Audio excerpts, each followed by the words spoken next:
Hello, coffee consumers and crime connoisseurs. Welcome to the 18th episode of Mugshot Mornings, where we explore true crime one sip at a time.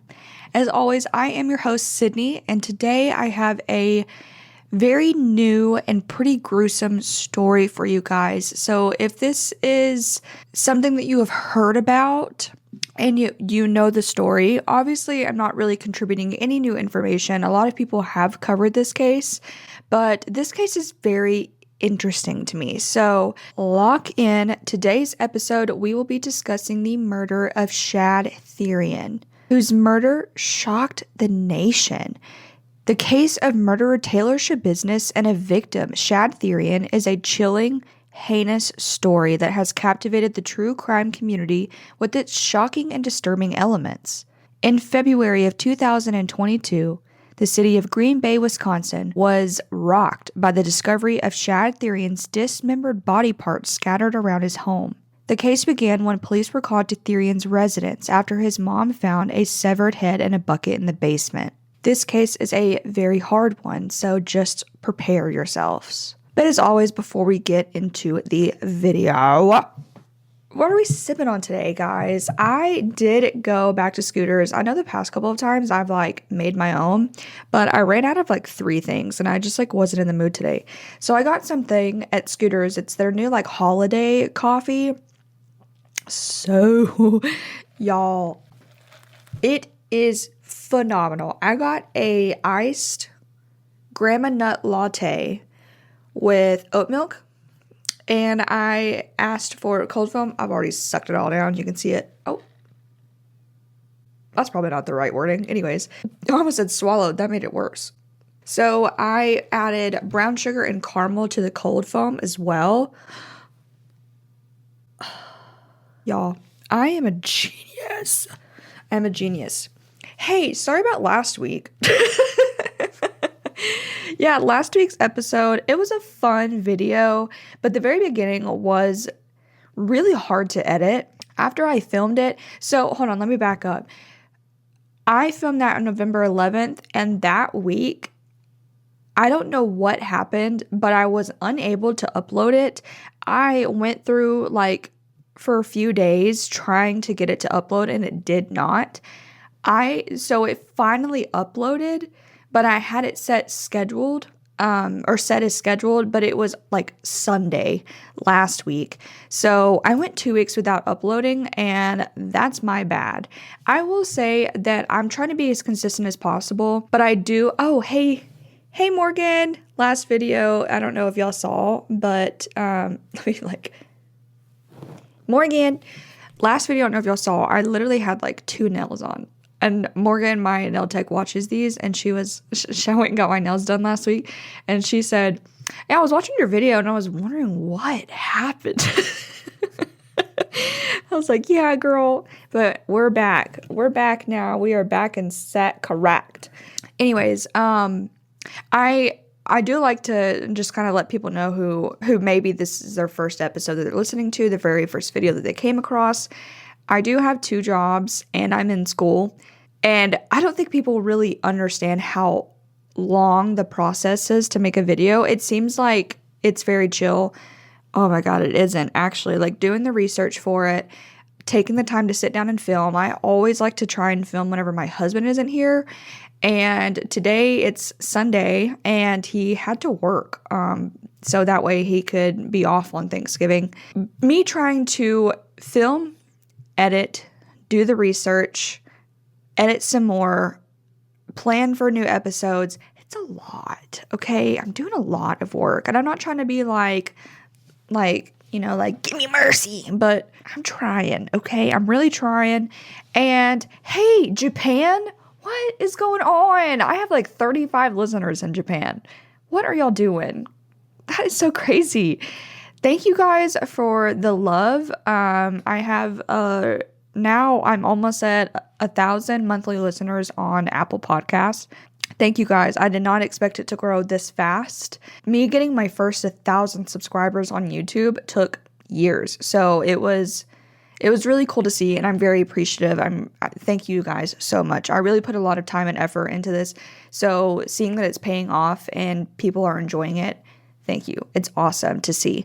So anyways, grab your coffee, lock in, and we are going to jump into today's video. I have a blue background to match my blue shirt. Take a coffee ASMR. I haven't done that in like 2 episodes.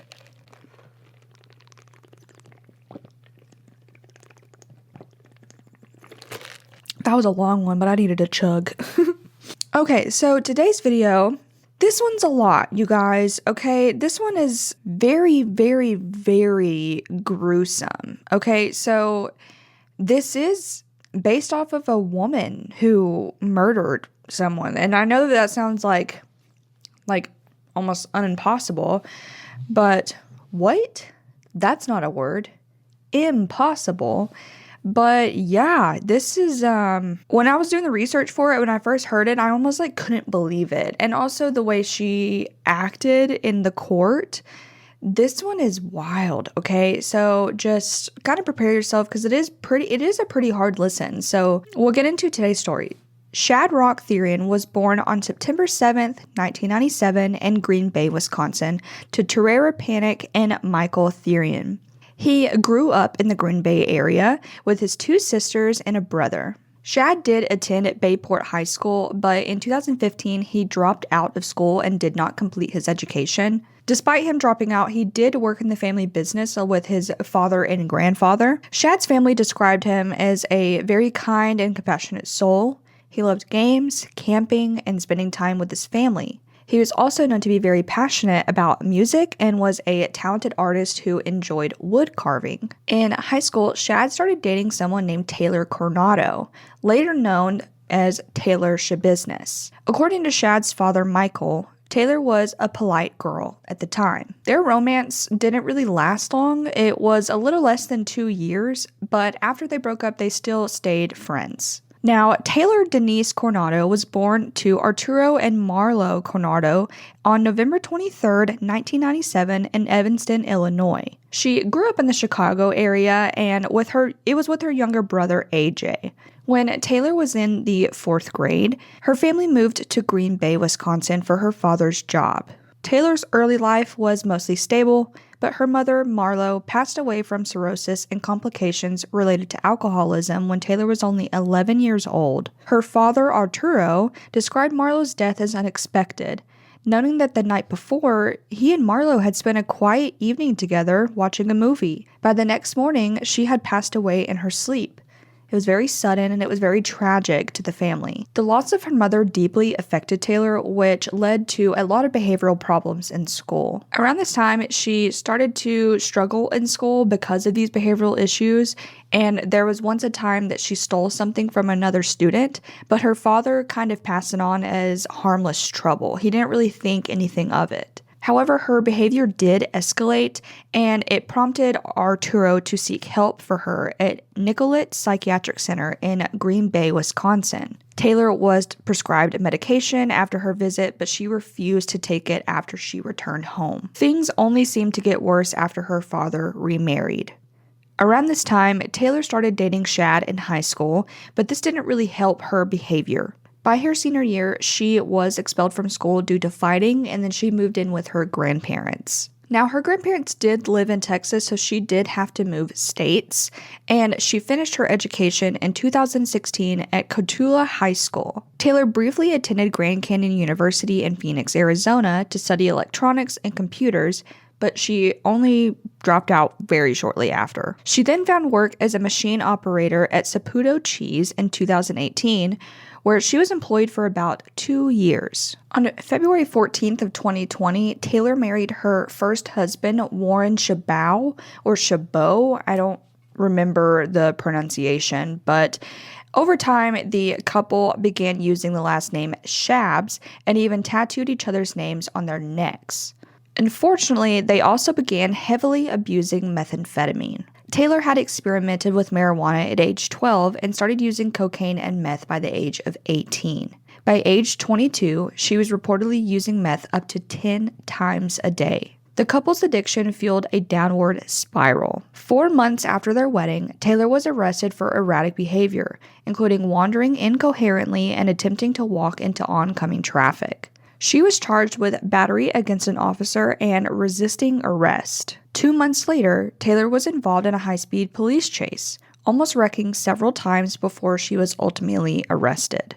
Officers found meth and drug paraphernalia in her car, which added to her long list of charges. Despite the seriousness of her charges, Taylor was released on bond, but was required to wear an ankle monitor and a drug detection sweat patch. In November 2020, Warren was arrested with 46 grams of meth and linked to a drug ring. He pled guilty and was sentenced to nearly 4 years in prison. During this time, Taylor's legal troubles continued. She repeatedly violated her bond conditions by removing her ankle monitor and was briefly jailed before being released again. Taylor later discovered that she was pregnant, though the timeline cast doubt on if Warren was the biological father. In June 2021, she missed a court appearance but attended a few days later, avoiding more jail time. In August 2021, Taylor pled no contest to charges of fleeing an officer, resisting arrest, and battery against an officer. Now, no contest is not what people think it is. It's basically where you're not really pleading guilty, but you're not pleading not guilty. So you're not guilty for the crime, but you're not going to be found not guilty, like you're completely innocent. She was sentenced to 3 years of probation and 3 months of jail time, which was later reduced to house arrest with an ankle monitor. In October 2021, after her house arrest ended, Taylor traveled to Texas to stay with her paternal grandparents. While she was there, she gave birth to a son named Mateo Coronado. Because of Taylor's background, CPS did end up eventually taking the child, but a month later, her grandparents took Mateo into their home and they filed for custody. Over the next few months, Taylor's behavior became increasingly erratic. Keep in mind that during this period, she was still on probation, her husband was incarcerated, and now her child had recently been taken away. So, much of what we know about Taylor during this time comes from her online activity. Taylor frequently posted about her loyalty to her incarcerated husband. In one post, she wrote, "I haven't eaten in 2 weeks. His bond money comes first." However, by January 2022, their relationship had fallen apart. One post read, "Double-cross my loyalty. That's one thing you'll never get back. Let's play." And it's unclear what caused this fallout, but some speculate infidelity may have been involved. 3 days later, Taylor wrote, "I got hitched to show them my commitment, loyalty, and dedication. That was never going to be how I used to be. Then they turn around and on me. There's no way I'll ever go into another relationship. Hashtag can't trust no one." Her last known post from around this time period read, "Went off and told an addict, I'll never stop buying you dope so I can sit back and watch you die." While it's unclear who she was referring to, the post hints a very dark and violent mindset. Around the same time, Taylor began searching for information about Jeffrey Dahmer online. While Dahmer is a pretty well-known figure in the true crime community, Taylor's searches were unusual. They included phrases like Jeffrey Dahmer, Chef Boyardee, which is a meme mashup of Jeffrey Dahmer and Chef Boyardee, Jeffrey Dahmer's butt, and Jeffrey Dahmer walking all sexy in court. Investigators later discovered that, along with these searches, there was a very weird picture that Taylor had posted with a selfie. This was found in February of 2022. In the photo, she is smiling with her phone in frame while she has a picture of Jeffrey Dahmer on the screen. Now, we have this long timeline of Taylor being very erratic and using meth and having instability in her relationships. And after this photo was taken, which was February 12th, 2022, only 10 days later, Taylor would transition from an anonymous meth addict who, I guess, like true crime, was on probation to one of the most infamous killers in 2022. After her marriage kind of started to dissolve and end, Taylor reconnected with her high school boyfriend, Shad Therian. On the night of February 22nd, 2022, Shad stayed at his mother's house on Stony Brook Lane. While Shad typically lived with his father, he occasionally visited his mom's house to eat and do laundry. That evening, Taylor borrowed her roommate's van and picked up Shad around 9:30 p.m. She had her friend with her named Alexander, also known as AJ, who both Shad and Taylor knew. The group went out and got some drugs before they headed back to Taylor's apartment on Eastman Avenue, where she lived with 53-year-old Scott Thomas. At the apartment, the plan was to hang out, smoke weed, and use meth. A little after midnight, Taylor gave Shad a haircut and took a photo of him on her phone. According to AJ, everything seemed normal while they were hanging out, and AJ ended up leaving soon after.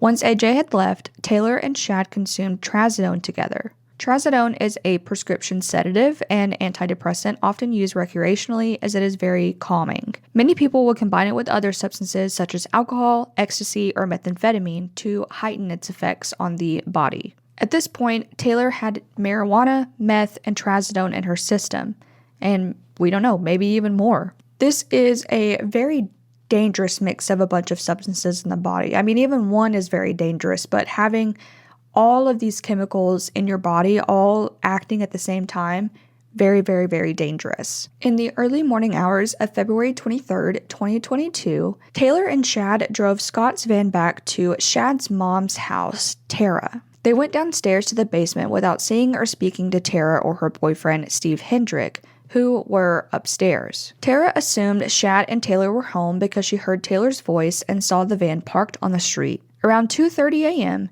Tara woke up by the sound of a storm door on the side of the house slamming shut. This door was located at the top of the basement stairs, so Tara assumed Taylor was leaving the house. And moments later, she heard the van's engine start up and drive away. After she got out of bed, Tara kind of saw the basement light was on, which she thought was really weird.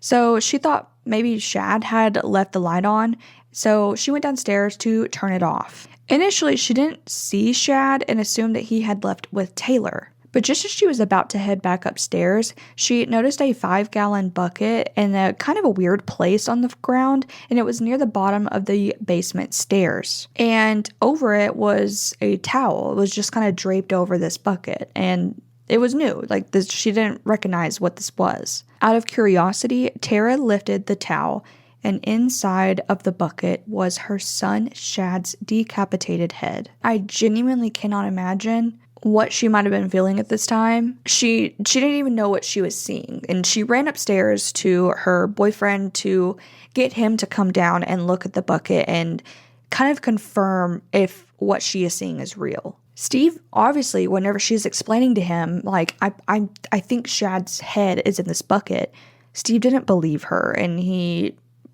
just woke up from a sleep, so we can probably say that maybe it's that, but you don't expect this to be real. So, of course, he's probably just like, no, it's not real, whatever. But he didn't believe her. He went downstairs to go look for himself. Looking into the bucket, Steve saw a bloody mess. While he couldn't initially identify what was inside, Tara insisted that it was Shad's head. Still in denial, Steve thought it might be animal parts or something else. Even after seeing hair in the bucket, he struggled to process the reality of what he was witnessing. Rather than calling 911, they chose to call the non-emergency phone number. And even though this is kind of a weird choice, I think it was mainly stemmed from Steve not really believing that this was Shad. And they don't want to have police come out for something that may be animal parts, because like I said, that's what he thought it was. During the trial, though, it was revealed that Steve genuinely thought Tara might be having some sort of a mental episode, and he wasn't really convinced of what he was seeing himself. I will be playing the 911 audio now. Public safety, how may I help you?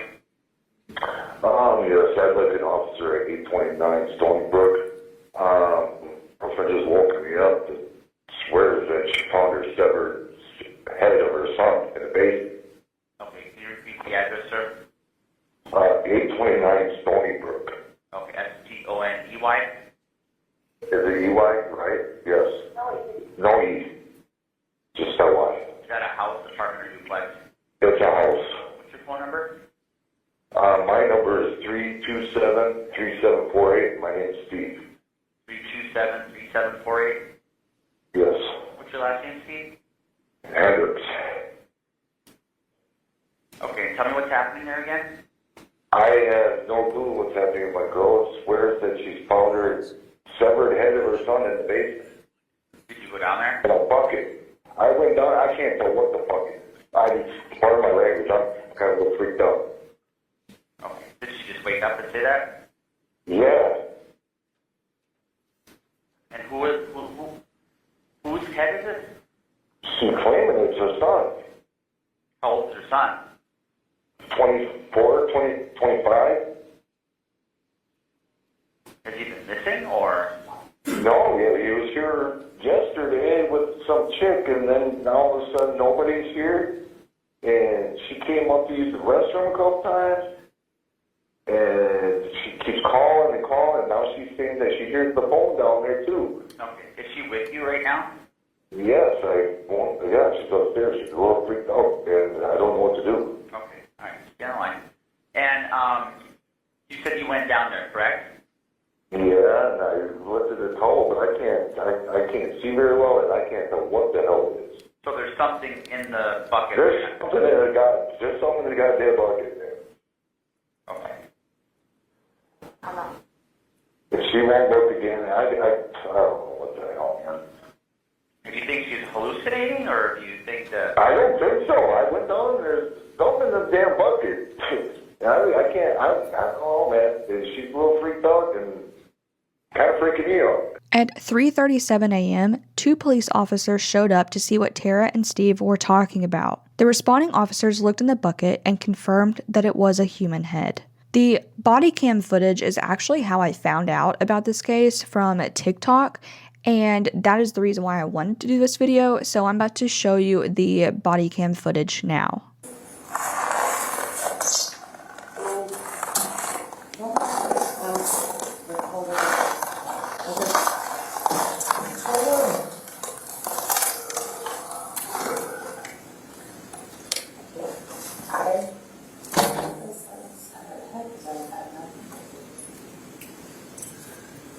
Okay. Did you both see this? I opened the towel, I picked up the towel and dropped it because I don't know what the fuck it is, man. I have bad vision, and she's like, is that what I think it is? And I'm like, I don't fucking know what the fuck it is. Do you want to just stay with those two? I was going to see it. Yeah. Where's it at? So right there. Look right, there's a bucket with a towel on it. This way. Just Just keep my eyes.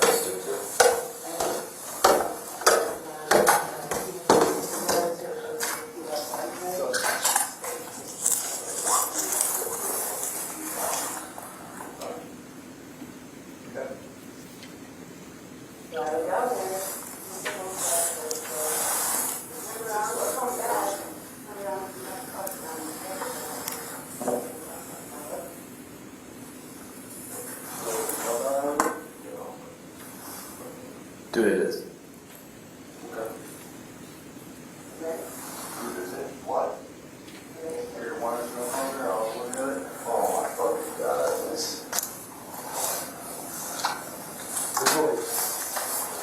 Let's just. Okay. Hold on. Just.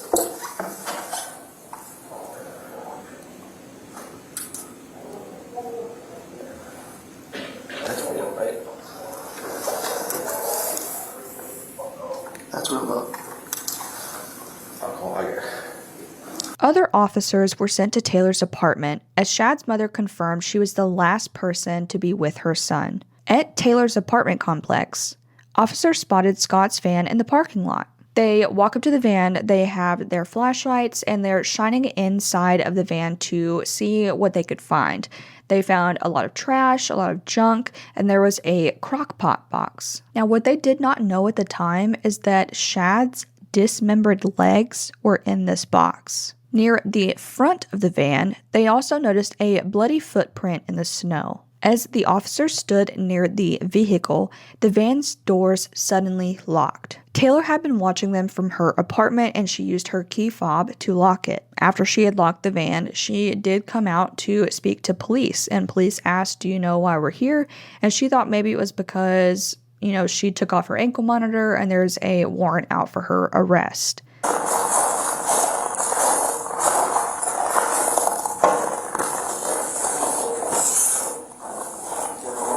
Nothing.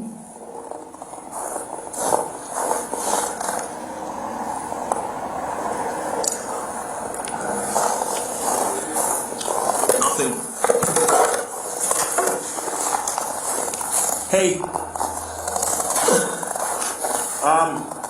Is this blood? Does this look like blood to you?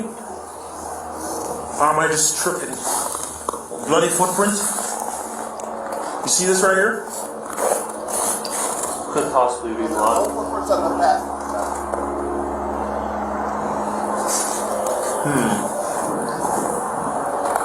Hey, who did that?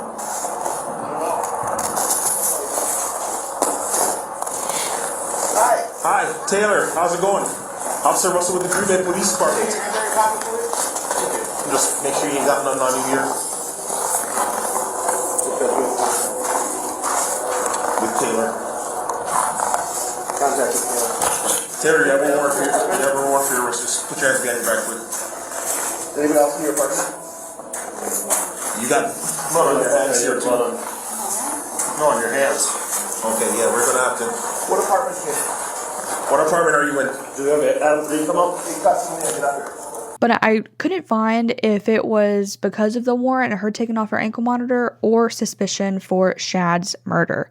But either way, as they're putting her in handcuffs, they notice blood on her hands. So they sit her down outside of her apartment and they go inside of her apartment to possibly find more evidence. They found her apartment door slightly open and quickly discovered several cell phones, marijuana, and 3 syringes that stuck together with an unknown substance. Blood was found on Taylor's apartment door and light switch that was later confirmed to be Shad's. The bloody footprint seen outside was consistent with evidence in her apartment. Taylor's roommate, Scott Thomas, walked out of the building shortly after and was also arrested. Both were taken to the police station. At the station, officers documented the blood on Taylor's hands and clothing, which again would later be confirmed as Shad's. After changing into a yellow jumpsuit, Taylor was brought into an interview room where detectives read her rights and began questioning her. Taylor sat through about 6 hours of questioning, with breaks in between. Surprisingly, she did remain very calm and very cooperative throughout. When detectives asked what happened, she claimed she didn't know, saying she had blacked out. Taylor admitted to using meth with Shad, but she also recounted that once they returned to Shad's mother's home, he had put a choke chain around his neck for her to use during consensual choking, something they had done before. By the time Taylor's police interrogation took place the morning after the crime, it seemed that she was no longer feeling the effects of all of the drugs that she had taken. This also became very controversial in the trial, and the defense argued that she was still under the influence during the interview, but it had been hours since the events had happened, and the interview lasted 6 hours, so the effects had probably worn off or very, very, very minimal. Many people believe that she was coherent and lucid enough. The judge also later noted in the trial Taylor's lucidity as a key factor in dismissing the defense claims. Even if she did have residual drugs in her system, Taylor demonstrated clarity and detailed memory of her actions, which is evident in her confession. Detectives did point out her calmness, laughter, and lack of remorse. They also noted her odd emotional reactions, which seemed to highlight her satisfaction with the crime rather than any regret. During the confession, Taylor recounted her actions in chilling detail. In the basement of Shad's mother's house, she used a dog's choke chain to strangle him during consensual sexual acts. As Shad began to resist and slowly pass, Taylor said that she found this very satisfying, and she continued to choke him for 3 to 5 minutes until he later passed. Following his death, she sexually assaulted his corpse, performing oral sex and using a dildo on him. Taylor then proceeded to dismember Shad's body using kitchen knives she retrieved from upstairs. She admitted to collecting his blood in a blue storage container and emptying it out in the basement drain. She dismembered his body near a mattress, taking breaks due to the drugs in her system. Throughout the process, she continued to engage in sexual acts with his body. Taylor intended to take all of Shad's remains with her, but later became lazy and paranoid.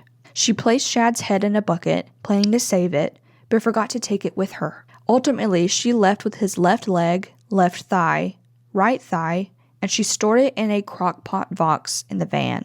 Investigators later uncovered disturbing evidence in the basement. Shad's head in the bucket was found alongside a steak knife, a pocket knife, and various other items, including his genitals. Body parts were discovered in a pink and black Under Armour backpack, a blue storage bin containing his upper torso, and a blue duffel bag. Additional knives, bloodstained wipes, and meth were also recovered. A medical examination revealed signs of strangulation and extensive mutilation. The rib cage was visible due to severe damage to Shad's torso, and the back was flayed. Taylor's DNA was found throughout the crime scene, linking her definitively to the acts. So on March 1st, 2022, Taylor was charged with first-degree murder, third-degree sexual assault, and mutilating a corpse. Her bond was set at $2 million due to her flight risk, as she had previously removed her ankle monitor and had ties to Texas, where her son lived. Throughout pre-trial hearings, Taylor displayed erratic behavior, including attacking her attorney in court. Video shows Schabusiness sitting with her hands in her lap before abruptly standing up and attacking her attorney. After that, a Brown County Sheriff's deputy breaks up the fight and works to restrain her. He continues to wrestle Schabusiness to the ground before the courtroom is evacuated. About 1 minute into the struggle, another sheriff's deputy rushes into the courtroom to help in the restraining of Schabusiness. A third sheriff's deputy rushes in seconds later as additional backup. The defense pursued several competency evaluations, attempting to argue that Taylor was unfit for trial due to psychosis. However, court-appointed psychologists determined that she was competent. Taylor's trial began on July 24, 2023. She entered pleas of not guilty and not guilty by reason of mental disease or defect. The defense attempted to undermine the confession, arguing lingering drug influence and mental health issues. However, the prosecution emphasized her detailed, lucid confession and her clear understanding of her actions. The trial was extensive. It was very long, featuring a lot of unsettling testimony and evidence. Taylor's demeanor throughout the entire trial was very consistent. It was a lack of remorse, and it just really shocked the entire courtroom along with the nation. She has been compared to very famous or infamous, notorious serial killers, which shows how brutal the act of this murder was, in comparing it to insane people, insane serial killers. Taylor's Schabusiness trial lasted 3 days, but it only took the jury 30 minutes to deliberate and give her a guilty verdict of all counts. Okay. The first verdict reads as follows. We, the jury, find the defendant, Taylor Denise Schabusiness, guilty of first-degree intentional homicide as charged in count 1 of the information, dated this date, July 26, 2023, signed by the foreperson. The second verdict reads as follows. We, the jury, find the defendant, Taylor Denise Schabusiness, guilty of mutilating a corpse as charged in count 2 of the information, dated this date, July 26, 2023, signed by the foreperson. The next verdict reads, we, the jury, find the defendant, Taylor Denise Schabusiness, guilty of third-degree sexual assault as charged in count 3 of the information, dated this date, 26th day of July, 2023, signed by the foreperson. The verdicts appear to be in order. Do either of the parties request that I poll the jury? Mr. Saunders? No. Mr. Freilich? Yes. Okay. Ladies and gentlemen, I'm going to do what's called polling the jury. It's a very simple process. All I'm going to do is go down the line and ask each of you if this is your verdict. Your answer is either yes or no. I'm going to start in the back corner, ma'am. Are these your verdicts? Yes. Ma'am, are these your verdicts? Yes. Ma'am, are these your verdicts? Yes. Ma'am, are these your verdicts? Yes. Ma'am, are these your verdicts? Yes. Sir, are these your verdicts? Yes. Ma'am, are these your verdicts? Yes. In the front to the right, ma'am, are these your verdicts? Yes. Sir, are these your verdicts? Yes. Sir, are these your verdicts? Yes.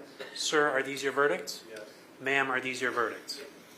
Okay, the jury has now been polled. The trial then moved to what is known as the responsibility phase, where the defense sought to argue that Taylor was not criminally responsible due to severe bipolar disorder. A defense psychologist claimed that her mental illness rendered her unable to appreciate the wrongfulness of her actions or control her impulses. However, 2 court-appointed psychologists testified that her actions were driven by drug use, making her ineligible for an insanity plea under Wisconsin law. They pointed out Taylor's meticulous cleanup of the crime scene and attempts to hide evidence. such as dismembering his body and using Lysol wipes. These are clear indicators that she knew her actions were wrong. Taylor's attorney argued that her drug use compounded her psychosis, which showed evidence of a long-standing disorder affecting her behavior since childhood. Taylor appeared in court for her sentencing on September 26, 2023, but she was wearing a spit guard, known for her multiple incidents of attacking other inmates and spitting on them. The defense presented statements from her grandmother, who was adopting Taylor's son, and her father, who was currently incarcerated. Both emphasized the role of drug abuse and systemic failures in shaping Taylor's actions. A toxicologist testified about the effects of long-term methamphetamine use, including drug-induced psychosis, hallucinations, and a loss of connection to reality.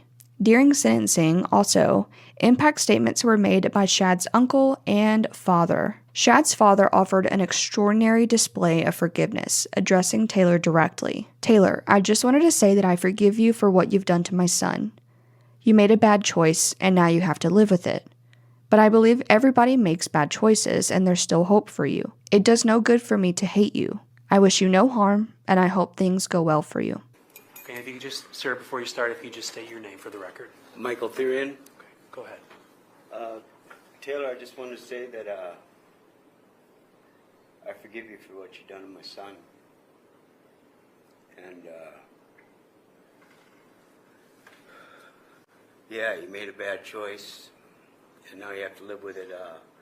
But you know, I'm gonna miss Shad. He was a wonderful child too. Growing up, just mild mannered and just happy, and I know you made a bad choice, and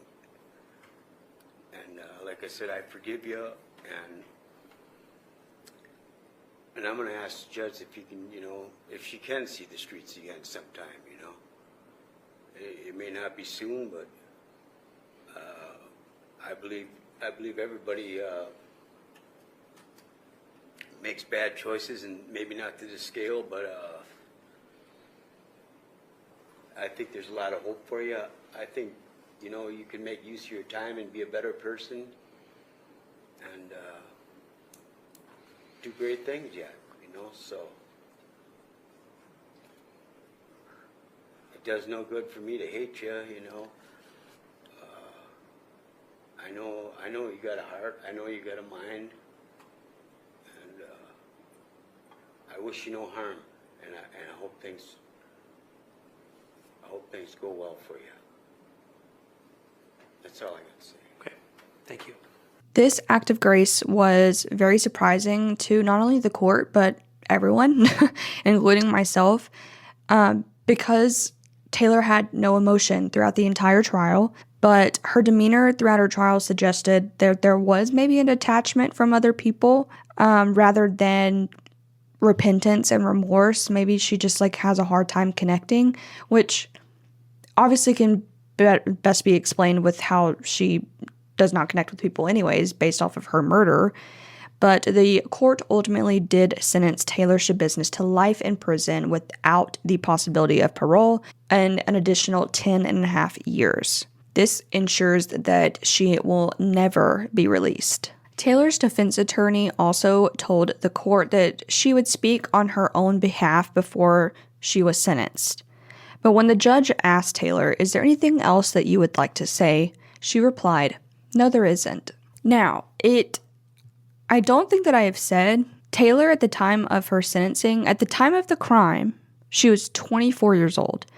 At the time of sentencing, she was 25. 25 years old. I am 25 years old. Now, as many people who are sentenced to life in prison, with parole, without parole, whatever, death penalty, many people appeal their sentence. And you can appeal your sentence as many times as possible. I mean, doesn't mean you're going to get it, but you can appeal it so many times. Many people have done that. And she is, along with the pack. She has appealed her sentence very recently, too. So her sentencing was in September of 2023, In November of 2024, so about a year and 1 month later, she did file a notice of appeal against her conviction. Her appeal was filed to the 3rd District of the State Court of Appeals. Now, she did file a no merit report, but the report will be due to the court in March of 2025. So now a no merit report is filed when an attorney finds that a direct appeal would be frivolous and without any arguable merit, and outlines any potential arguments to support the appeal and the reasons why each issue lacks merit. Okay, so I'm looking, and somebody explained it really well for like people who don't really understand. And this says that it's a type of legal document that's used by lawyers when they believe a case has no strong arguments or good reasons to continue. You should think of it like a report card for a legal case where the lawyer says, I've looked at everything and I don't see any way that this could win. Now what it is, the lawyer reviews the case to see if there's a valid reason to keep it going. They decide that there isn't enough good evidence or arguments, so a no merit report explaining why the case doesn't have enough to move forward. Now, I don't understand because she filed an appeal. Now I'm confused. So she filed an appeal last Thursday, so only a few days ago. In court documents, the undersigned attorney writes that they intend to file a no merit report by March 24th, 2025. A no merit report means the attorney will review details of the case that could support an appeal and address why the details have no merit to support appealing a conviction. Doesn't that contradict itself, or am I tripping? I don't know shit about the law. Maybe that's why I didn't go to law school. Yeah, like, by the way, I was going to go to law school. Didn't realize I hated it. I also worked for an attorney. Sorry, I'm going away from the microphone a second. I think I dropped coffee somewhere, and now, like, my laptop is sticky, and I'm about to have a fucking freak out because now my hands are sticky. So, I worked at a law firm in undergrad, and I had one attorney there tell me not to do it. I was like, yeah, I'm going to law school. And he was like, don't do it. I said, okay. And I didn't. So thank you. I hope that you guys enjoyed this case, this video, as much as you can.